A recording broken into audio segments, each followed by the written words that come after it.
आता हा नवीन उपक्रम हाती घेण्यामागचा जो उद्देश आहे तो सर्वप्रथम मी सांगतो की ज्यावेळेस शिक्षण विभागाने बारकाईने अभ्यास केला तर त्याच्यात असं लक्षात आलेलं आहे की ग्रामीण आणि शहरी ही जी दरी आहे ती दरी वाढत चाललेली आहे।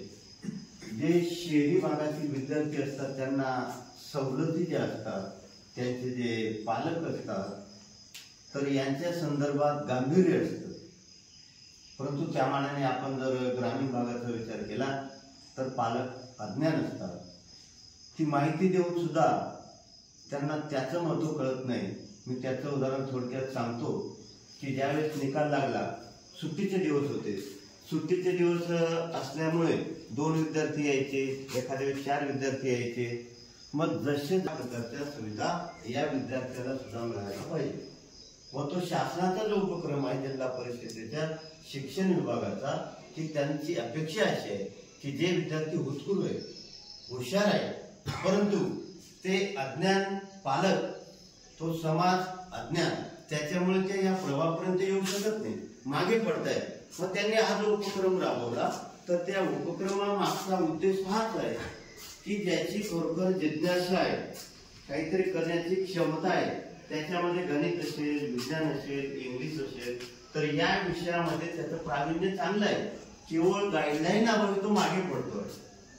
मग शासनाने मागच्या वर्षी 50 ची संख्या ठेवली, यावर्षी ती 100 पर्यंत नेली, कारण काही जास्तीत जास्त विद्यार्थ्यांना त्याच्यामध्ये सहभाग घेता यावा। मग याच्यात ज्यावेळेस तुम्हाला ती माहिती दिल्यानंतर माझ्या माहितीप्रमाणे ज्यावेळेस माहिती मागितली पंचायत समितीमध्ये, फक्त चिराग नावाचा एकच विद्यार्थी आहे, त्यानेच फक्त तो फॉर्म भरलेला आहे। बाकीचे जे होते, बाकीच्यांनी तो जो सांगितलेला विषय आहे तो इथंच सोडून दिला। ज्यांनी काही 12 किंवा 13 विद्यार्थ्यांनी प्रयत्न केले, मला त्यांचे तसे फोन सुद्धा आले।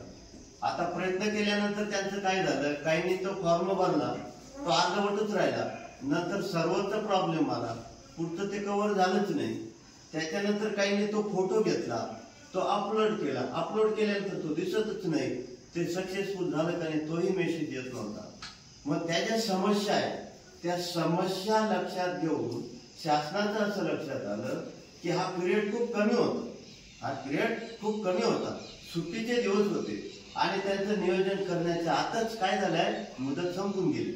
मग पुन्हा त्यांनी आजची किती तारीख आहे, 21 तारीख आहे, 29 तारखेपर्यंत मुदत वाढवली।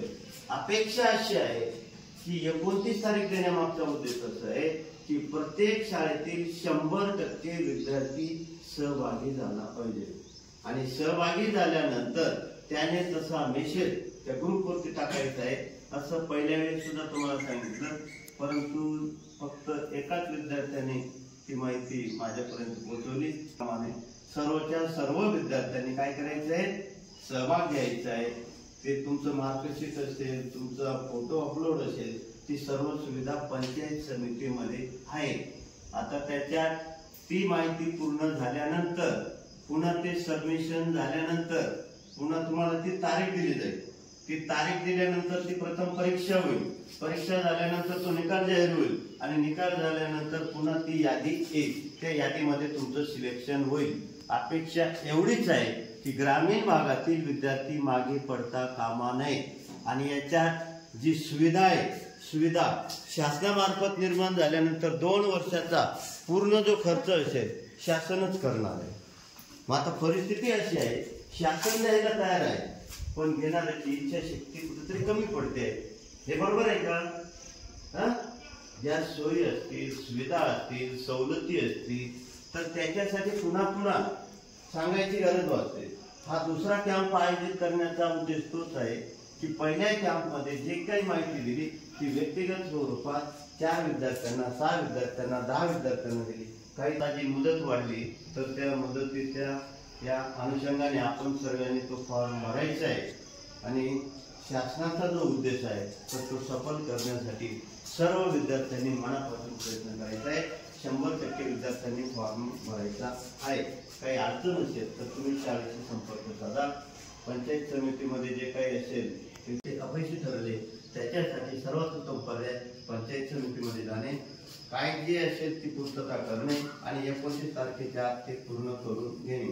त्याच्या ज्या सवलती आहेत त्या निश्चितपणे तुम्हाला मिळतील. फक्त सकारात्मक दृष्टिकोन ठेवा, निगेटिव्ह भूमिका या ठिकाणी काढून टाका. यश तुमच्या हातामध्ये आहे, ते तुम्ही निश्चितपणे मिळवू शकता. एवढंच पुरेसं आहे असं मला वाटतं आणि या ठिकाणी 2025 सुपर 50 अंतर्गत हा दुसरा कॅम्प आपण आयोजित केलेला आहे. पहिला कॅम्प सुट्टीमध्ये झाला, परंतु बरेचसे विद्यार्थी त्यामध्ये गैरहजर होते. काही ठराविक विद्यार्थी आले आणि त्या ठराविक विद्यार्थ्यांसाठी तो कॅम्प आयोजित झाला. त्यामध्ये फक्त आपल्या विद्यालयातील एकाच विद्यार्थ्याने फॉर्म भरलेला आहे. बाकीच्या विद्यार्थ्यांनी तो फॉर्म भरलेला नाही किंवा त्याची माहिती सुद्धा जाणून घेतलेली नाही. त्याचा उद्देश असा आहे की आपल्याला अनेक पुढे तो काळ आता बदललेला आहे. आता आपल्याला एखाद्या चांगल्या कोर्ससाठी असेल, उद्या इंजिनिअरिंग असेल, MBBS डॉक्टर असेल किंवा मेडिकलच्या साईड कुठली असेल किंवा कोणती साईड असेल, त्यासाठी पात्रता परीक्षा पास होणे हे गरजेचं आहे. त्याकरता आपण प्रयत्न करा. काही विद्यार्थ्यांचा गैरसमज असाही असतो की आपण थोड्या मार्काने पास झालोय, आपण 50% मार्क आहे, 60% मार्क आहे, मग आपल्याला ते जमणार नाही का? असं काही नाही. याच्यापूर्वीची अनेक काही उदाहरणं आहेत. एखादा 90% मार्क असेल आणि एखादा 60% मार्क, तो 60% मार्कावाला पुढे जातो. त्याला विशिष्ट मार्गदर्शन होत झाल्यानंतर किंवा त्याची नंतर काहींची नंतर